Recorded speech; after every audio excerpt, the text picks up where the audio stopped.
얼마 전 추석 때 오래간만에 저희 어머님을 찾아뵈었습니다. 어머님은 제가 오는 것을 굉장히 기다리십니다. 막내 아들이라서 기다리시기도 하지만 더 깊은 어머니의 속내가 있습니다. 제가 가야 어머니를 모시고 아버님 산소를 가기 때문입니다. 그렇기 때문에 제가 오기만을 굉장히 기다리십니다. 아버님 산소에서 짧은 시간이었지만 우리 3대가 모여서 기도하고 또 천국의 소망을 간직하는 뜻깊은 시간이었습니다. 저녁에 어머님을 이제 모시고 식사를 하고 오래간만에 가족들이 영화 한 편을 봤습니다. 제목은 안시성이었습니다. 당나라 태종이 수만 명의 군사들을 이끌고 고구려를 쳐들어왔습니다. 그런데 아주 자그마한 성 안시성이라고 하는 그 성을 점령하지 못하고 수개월 동안 수만 명의 군인들이 다 죽고 마침내 당나라로 돌아가는 그런 내용의 영화였습니다. 안시성을 지키고 있는 그 성주 양만춘이라고 하는 그 장군의 리더십이 굉장히 돋보이는 영화였습니다. 그리고 그 안시성 안에 살고 있는 그 성 사람들의 끈끈한 사랑, 신뢰, 협동심, 그리고 성을 지켜내기 위한 그 공동의 목표가 그려져 있는 영화였습니다. 양만춘 장군이 저녁 늦은 시간에 무엇인가를 한 보따리를 싸가지고 어떤 집으로 갑니다. 막 태어난 아기가 있었는데 그 아기를 엄마 아빠가 안고 있었습니다. 그래서 이 성주인 양만춘 장군이 아기 이름 졌냐고 물어봅니다. 그러니까 아빠가 부끄러운 듯이 이름을 짓긴 지었는데 성주님이 허락해 주시면 그 이름을 사용하고 허락해 주시지 않으면 이름을 사용하지 않겠습니다. 그러니까 성주가 이름이 뭡니까? 물어보니까 늦봄입니다. 그러니까 이 성주가 껄껄껄 웃는 거예요. 내 이름이네, 만춘이, 늦은 봄. 그거 쓰라고, 그 이름 쓰라고. 내가 사랑하는 성 안에 있는 사람들의 아기가 내 이름을 쓴다면 나는 너무너무 행복하고 기쁘네 라고 하면서 쾌히 그 이름을 쓰게 해 주었습니다. 양만춘 장군은 신방을 하고 있더라고요. 출산 신방. 목사님들만 출산 신방하는 줄 알았더니 이 양만춘 장군도 출산 신방을 하고 있는 것을 알게 되었습니다. 이 모습을 봤던 어떤 청년 한 명이 그 성의 리더격인, 그러니까 어른격인 사람한테 묻습니다. 도대체 성주는 이 성에서 어떤 존재입니까? 그게 궁금해? 그럼 500원 내봐. 이렇게 이제 그 영화에서 나오는 건 아닌데요. 성주는 도대체 이 성에서 어떤 존재입니까? 라고 물으니까 그 성의 리더격인 어르신이 하는 얘기가 성주는 이 성 자체일세 라고 하는 짧은 대답을 했습니다. 저는 이 대사가 굉장히 잊혀지지 않았습니다. 성주는 이 성 자체일세. 여러분, 여러분에게 하나님은 누구십니까? 우리 중에 누구도 날 때부터 하나님의 자녀인 사람은 없습니다. 본래 하나님의 아들은 예수님 뿐이십니다. 그리고 우리는 모두 죄의 종인 것입니다. 그런데 우리가 예수님을 영접하고 우리에게 성령이 임하시면 하나님의 자녀가 된 것입니다.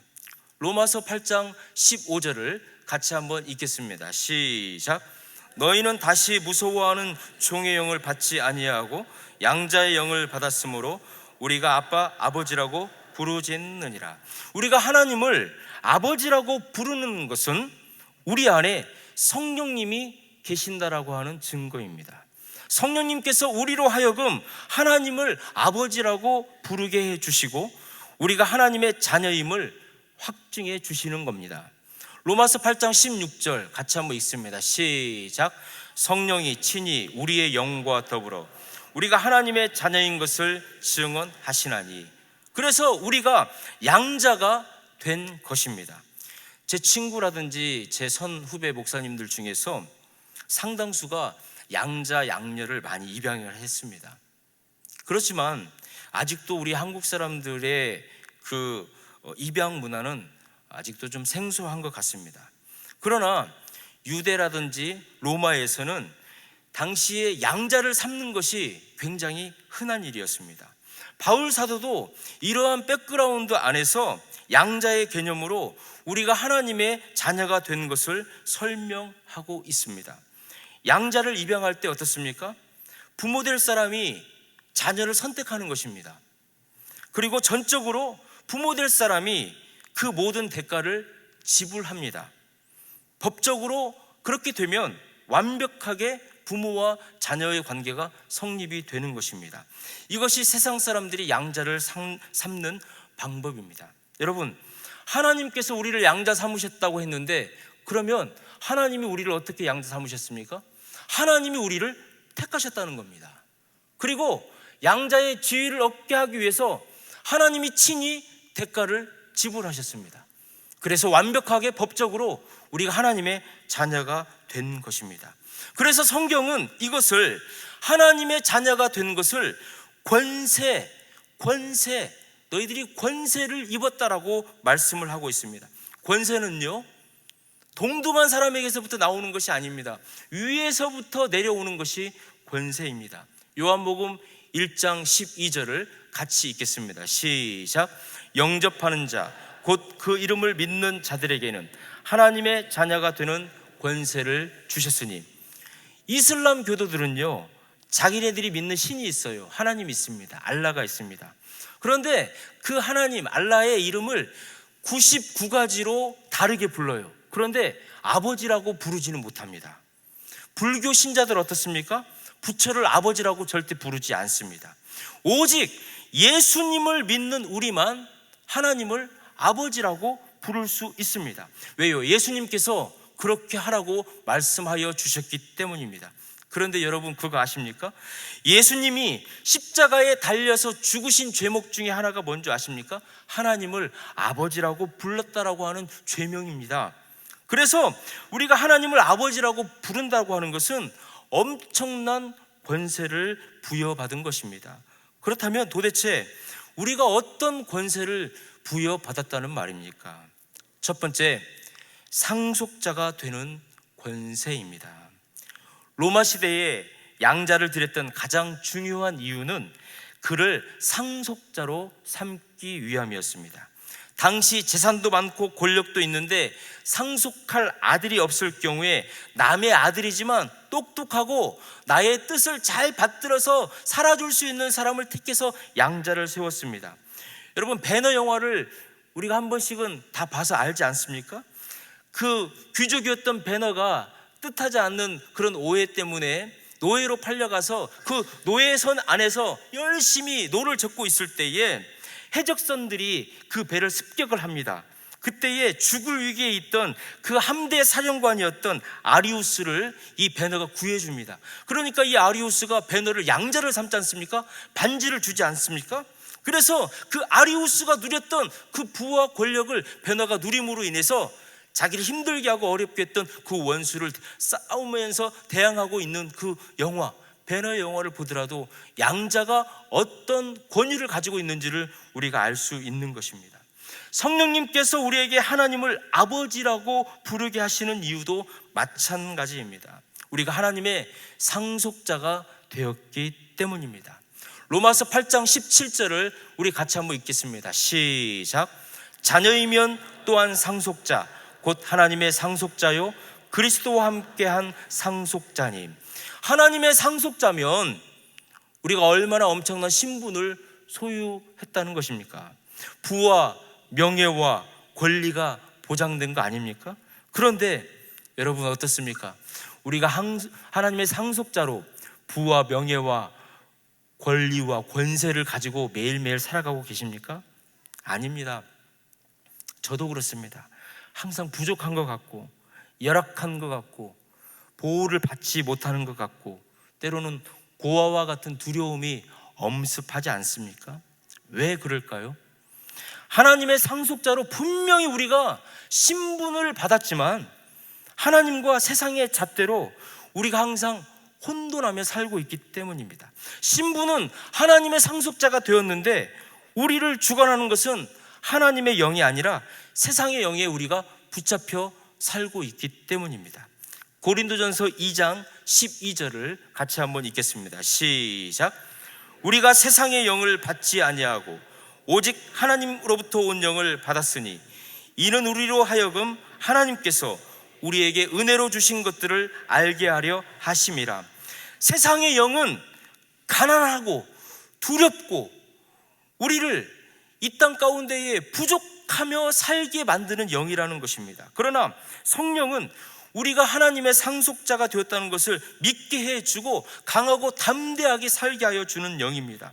그래서 우리가 하나님의 상속자로 살면 완전히 달라집니다. 고난에 대한 생각 자체가 달라지는 것입니다. 여러분, 나라가 위기에 처하면 그때 비로소 애국자가 누구인지 알 수 있게 됩니다.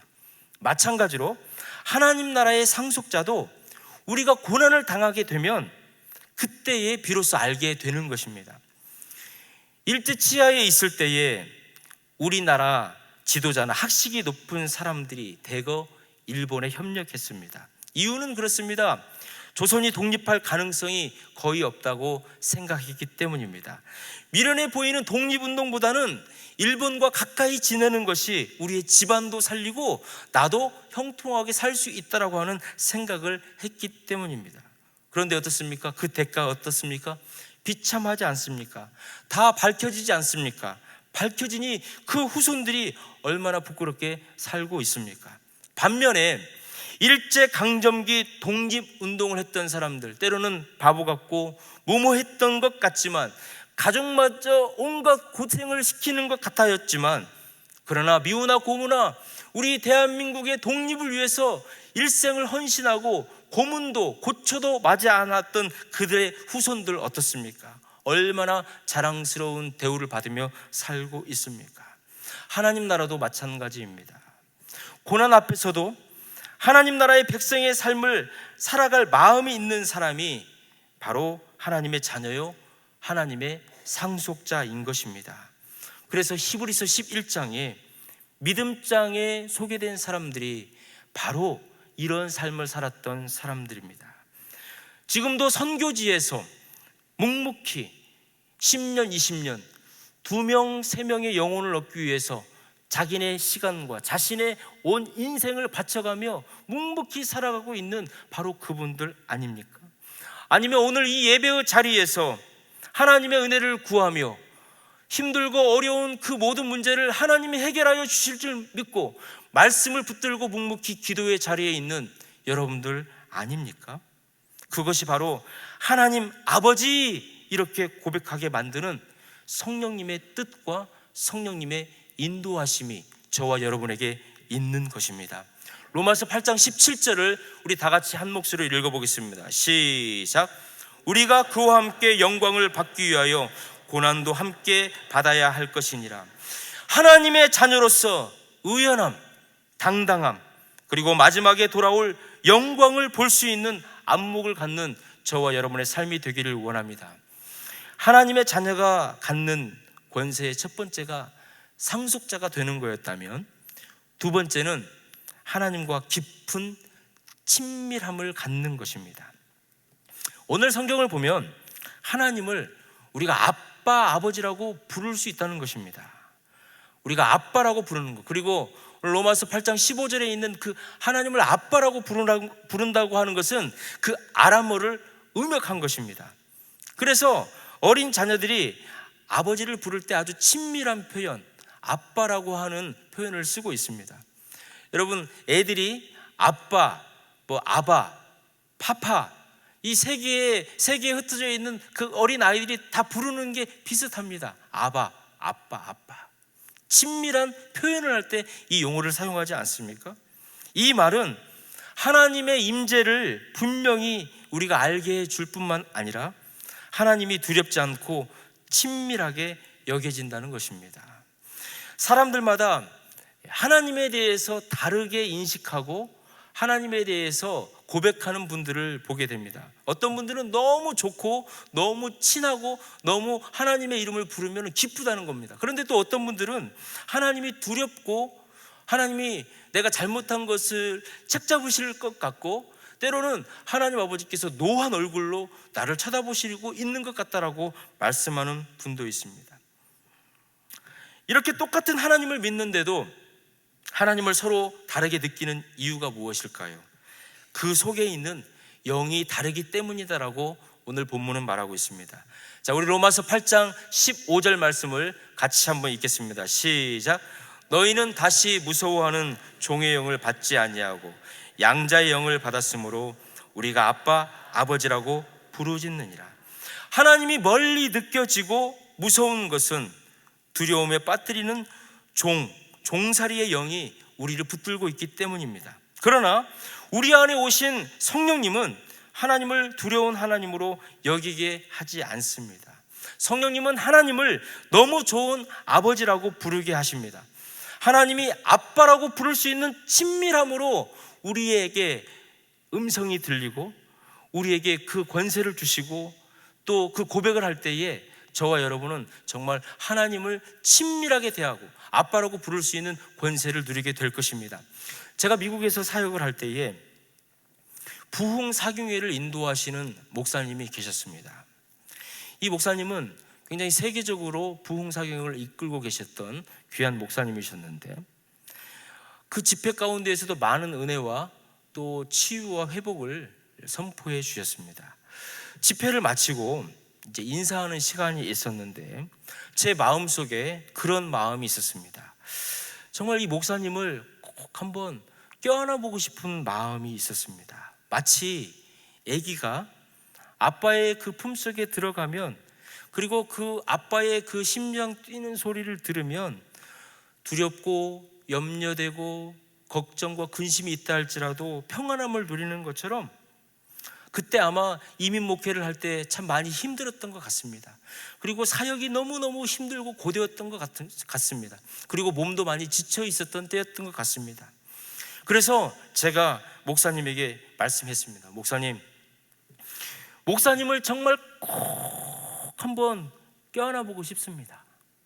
그랬더니 목사님께서 두 팔을 쫙 벌리면서 환한 미소를 지으면서 고개를 끄덕끄덕 하시는 거예요. 그래서 제가 목사님의 품속에 꼭 들어갔습니다. 그때 목사님께서 저를 꼭 껴안아 주셨습니다. 근데요, 말할 수 없는 막 눈물이 나오는 거예요. 목사님 감사합니다, 사랑합니다 하면서 제 입에서 그 고백이 나왔습니다. 외롭고 두렵고 힘들고 배고프고 몸도 마음도 지쳐 있었던 그 모든 상황이 그냥 눈이 녹듯이 싹 녹는 거였습니다. 그리고 얼마나 제 마음에 위로와 평안함이 찾아오는지요. 그래, 우리가 힘껏 하나님 품에 우리가 뛰어 들어간다면 하나님께서 우리를 이렇게 껴안아 주시고 우리를 안아주실 때에 바로 그때에 우리가 하나님으로부터 오는 은혜와 사랑을 고백할 수 있구나라고 하는 것을 고백할 수 있게 되었습니다. 이것이 세상 사람들이 주지 못하는 하나님의 자녀됨의 권세구나. 세상 사람들은 하나님 품속에 이렇게 들어갈 수 없지만 하나님을 아빠, 아버지라고 부를 수 있는 자녀만이 하나님의 품속에 들어가서 나 힘들고 외로웠어요, 나 고통스러웠어요, 나 두려웠어요, 나 염려 있었어요, 하나님 이 모든 것들을 고쳐주세요, 풀어주세요, 해결하여 주세요 라고 고백할 수 있는 그 모든 것들을 눈 녹듯이 녹아내려버리게 우리를 위로하여 주시고 붙들어 주실 수 있는 바로 그 하나님의 품으로 들어갈 수 있는 그 친밀함, 바로 이것이 하나님의 자녀된 권세의 특권인 줄 믿습니다. 하나님과의 친밀한 권세를 여러분 누리십시오. 하나님의 품속에 들어가셔서 기도하시고 힘들고 괴롭고 어려운 것들을 하나님 앞에 얘기하십시오. 그러면 우리 하나님께서 그래 잘 왔다 등을 어루만져 주시고 우리에게 또 세상 가운데 나갈 수 있는 위로와 용기를 부어 주실 줄 믿습니다. 세 번째로 우리가 하나님 자녀에서 누릴 수 있는 권세와 특권은 십자가의 보혈로 죄와 싸울 수 있는 권세를 얻었다는 것입니다. 우리가 하나님의 상속자요 친밀한 권세가 있다는 것을 알면서도 의심하고 부정하고 인정하지 않으려고 하는 죄의 습관이 우리에게 있습니다. 이것은 지금 현재 우리에게만 있는 것이 아니었습니다. 하나님께서 에덴 동산을 만드시고 아담과 하와에게 생육하고 번성하고 이 땅에 있는 모든 것들을 다 다스리고 통치하라라고 하는 그 권세를 주셨음에도 불구하고 아담과 하와는 창조주 하나님을 완전한 왕으로 섬기지 못하고 인간의 한계, 죄성, 그 결과 영원한 죽음을 맛보게 되어지는 선악과 사건을 일으키게 된 것을 알고 있습니다. 우리 창세기 3장 15절 말씀을 다 같이 한번 읽겠습니다. 시작. 내가 너로 여자와 원수가 되게 하고 내 후손도 여자의 후손과 원수가 되게 하리니 여자의 후손은 내 머리를 상하게 할 것이요 너는 그의 발꿈치를 상하게 할 것이니라 하시고, 여기서 여자의 후손이다라고 말하고 있습니다. 히브리 단어는 제라라고 하는 단어를 쓰고 있는데 이것은 씨, 자손이라고 하는 뜻이 있습니다. 남자의 씨를 통한 자연적인 잉태 과정을 거치지 않는 동정녀 탄생 메시아를 지칭하고 있는 것입니다. 이 땅에 있는 모든 사람들은 남자를 통한 자연적 잉태 과정을 거치지만 여자의 후손으로 오신 예수는 동정녀 마리아를 통하여 이 땅에 오셨다는 것입니다. 하나님께서는 그 독생자 예수 그리스도를 통한 영원한 죽음에 있는 인간을 하나님의 자녀로 회복시켜 주실 것을 약속하셨습니다. 그리고 그 하나님께서는 창세기 3장 21절 우리 다 같이 한 목소리 읽습니다. 시작. 여호와 하나님이 아담과 그의 아내를 위하여 가죽옷을 지어 입히시니라. 가죽옷, 히브리 단어로 오르라고 하는 단어를 사용하고 있습니다. 가죽 짐승입니다. 피 흘려 만든 은혜의 옷, 예수 그리스도 속죄의 사역을 예시하고 있습니다. 하나님께 죄를 지어서 나뭇잎으로 부끄러운 것을 가렸던 아담과 하와에게 나뭇잎이 아닌 가죽옷으로 아담과 하와를 지어 입히신 하나님, 독생자 예수 그리스도의 완전한 희생 제물 되어 주심과 십자가 대속의 보혈이 우리를 죄 가운데에서 이기게 하시며 하나님 앞에 나올 수 있는 영원한 생명의 길을 보여주셨던 창세기 3장 21절의 그 약속, 그 약속을 붙들고 있을 때에 우리가 죄 가운데 살고 있지만, 세상 가운데 살고 있지만 하나님의 자녀로서 의연하고 당당하며 십자가 보혈의 공로를 의지하며 살아갈 수 있는 권세를 누리고 있음을 믿고 고백하는 저와 여러분의 삶이 되기를 원합니다. 사랑하는 성도 여러분, 마지막으로 한번 묻습니다. 여러분에게 하나님은 누구십니까? 이 세상을 창조하신 창조주 하나님, 나의 인생의 모든 것을 아시고 모든 것을 가능하게 하시는 하나님, 처음부터 끝까지 인도하시며 약속한 모든 것들을 이루어 주시는 하나님, 부족함이 없으시고 내가 어디에 있든지 간에 나와 함께 하시는 하나님, 그 하나님을 나의 아버지, 나의 아빠라고 부르는 그 기쁨과 은혜의 권세를 누리는 여러분 되시기를 축원합니다. 그 권세를 가지고 세상의 상속자가 아닌 하나님 나라의 상속자로, 세상과 친밀함이 아닌 하나님과 친밀함으로, 세상의 즐거움이 아닌 십자가의 고난을 택하여 영생을 얻는 세상 가운데 있지만 세상이 감당하지 못할 하나님의 자녀로, 하나님의 군사로, 하나님의 나라의 사명자로, 의연함으로 당당하게 살아가는 주님의 자녀, 주님의 제자, 주님의 아들, 딸 되시기를 간절히 축원합니다. 우리 말씀을 생각하며 합심으로 기도하겠습니다. 우리 기도할 때에 하나님 아버지, 나를 상속자로 삼아주시니 감사합니다. 나를 하나님 아빠라고 부르게 하여 주시니 감사합니다. 나의 시커먼 죄와 그리고 내가 회개하지 않아서 영원한 죽음으로 가야 할 인생을 예수님이 십자가에서 대신 죽어주시고 예수님이 십자가에 흘리신 보혈로 사랑의 확증을 나에게 보여주시니 감사합니다. 나를 부르신 하나님 아버지, 이 세상을 창조하신 창조주 하나님, 모든 것을 아시고 모든 것을 가능하게 하시는 하나님, 처음부터 끝까지 인도하시며 약속하신 것을 이루어 주시는 하나님, 부족함이 없으시고 언제나 함께 하시는 하나님을 기억하며 고백하는 나의 인생이 되게 하여 주시옵소서.